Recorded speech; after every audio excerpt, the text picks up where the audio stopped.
जाति है कि जाति नहीं। जी हां, एक ऐसी घटना बनारस से सामने आई है, बीएचयू से सामने आई है, जहां पर एक छात्र ने दूसरे छात्र की जाति पूछी और उसके बाद उसके साथ मारपीट की।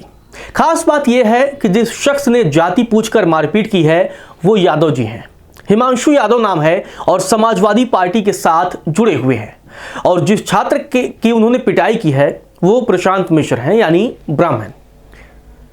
यादव वर्सेज ब्राह्मण का यह पूरा मामला यूपी की सियासत में अब गर्मा चुका है।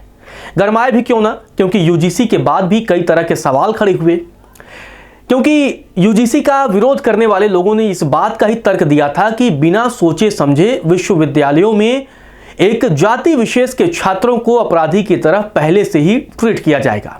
लेकिन इस घटना ने अब पोल खोल दी है। ये पोल खोल दी है कि आखिर देखिए, पीड़ित किसी भी जाति का छात्र हो सकता है। पीड़ित छात्र की ना कोई जाति है ना कोई धर्म, बस वो सिर्फ पीड़ित है। आखिर बीएचयू में पूरा मामला क्या हुआ है और कैसे अब जब यूपी चुनाव एक साल के भीतर होने हैं और उससे पहले समाजवादी पार्टी के छात्र या उससे जुड़े संगठन जो हैं, उसके जो तमाम नेता हैं, वो जाति पूछकर मारपीट कर रहे हैं।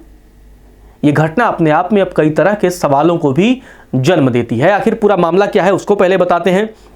आपको बता दें कि ये पूरा मामला बीएचयू का है, जहां पर प्रशांत मिश्र हैं जो कि हिंदी विभाग से एमए की पढ़ाई कर रहे हैं और वो सेकेंड ईयर के स्टूडेंट हैं।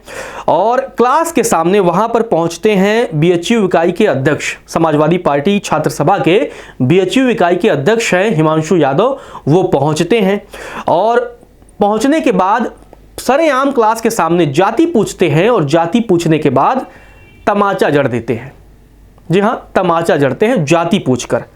आरोप लगाया गया है कि जब विरोध किया गया तो हमलावर यानी हिमांशु यादव ने जान से मारने की धमकी दी, जाति सूचक शब्दों का इस्तेमाल किया।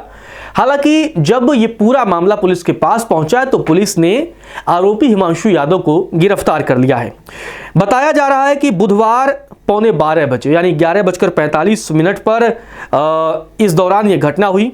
और इसके बाद खास बात यह है कि हिमांशु यादव ने जब प्रशांत मिश्रा से उनकी जाति और कोर्स के बारे में पूछा, जिसे बताने के बाद हिमांशु यादव नाराज हो गए। मतलब पहले से किसी दुश्मनी की कोई बात नहीं है, फिलहाल अभी तक जो जानकारी सामने आई है। यह भी बताया गया है कि हिमांशु यादव ने प्रशांत को मनुवादी की संज्ञा दी। आपने तमाम सोशल मीडिया पर देखा होगा कि सवर्ण छात्रों को आजकल मनुवादी की संज्ञा दे दी जाती है। वैसे भी जेएनयू में ब्राह्मणवाद से मुक्ति के नारे लगते रहते हैं। और ये पूरा जो विवाद है वो सीसीटीवी में भी कैद हो गया और इसके बाद पूरे मामले की जांच शुरू होती है। लंका पुलिस थाने के इंस्पेक्टर राजकुमार शर्मा ने बताया है कि तहरीर के आधार पर केस दर्ज कर लिया गया है और हिमांशु को गिरफ्तार कर लिया गया है। यह पूरा घटनाक्रम था, लेकिन इस घटना ने कई सवालों को भी जन्म दे दिया है। यूं तो इस देश में जाति के आधार पर हमने कई बार विभाजन देखा है, कई बार आपसी लड़ाई देखी है और कई बार भेदभाव भी देखा है। हजारों लाखों की संख्या में ऐसे मामले हैं और हर बार सवर्णों को इसका गुनाहगार बनाया जाता रहा है। पिछले दिनों जब केंद्र सरकार ने यूजीसी लाया था, यूजीसी लाने के बाद यही पूरा मामला था कि अगर सवर्ण छात्र किसी ओबीसी, एससी या एसटी के साथ किसी भी तरह का जाति सूचक शब्द इस्तेमाल करते हैं या उनके साथ मारपीट करते हैं या भेदभाव करते हैं तो उनके खिलाफ कार्रवाई की जाएगी। इस दरमियान यूजीसी का विरोध करने वालों ने तर्क दिया कि अगर पीड़ित सवर्ण हो तो वो क्या करेगा, अगर वो जनरल कास्ट का है तब वो क्या करेगा, वो किसके पास जाएगा, किससे अपनी व्यथा बताएगा। इन तमाम बातों का जिक्र तब यूजीसी के विरोध करने वाले लोगों ने उठाया था और आप देख लीजिए ये घटनाक्रम हुआ है। जरूरी नहीं है कि कोई जाति के आधार पर ही सिर्फ पीड़ित हो।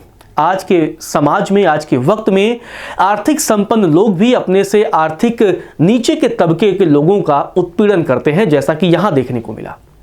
अब अगर यही कोई एससी छात्र होता या कोई और होता तो ये पूरा मामला अब तक तूल पकड़ लिया होता। निश्चित तौर पर पकड़ना भी चाहिए था, लेकिन इस मामले में भी उतनी ही बात होनी चाहिए कि अगर पीड़ित कोई सवर्ण हो, कोई जनरल कास्ट का बच्चा हो, तो क्या उसे न्याय नहीं मिलेगा? क्या इस देश का संविधान उसके अधिकारों की रक्षा नहीं करेगा? क्या विश्वविद्यालयों के कानून उसको सुरक्षा की गारंटी नहीं देंगे?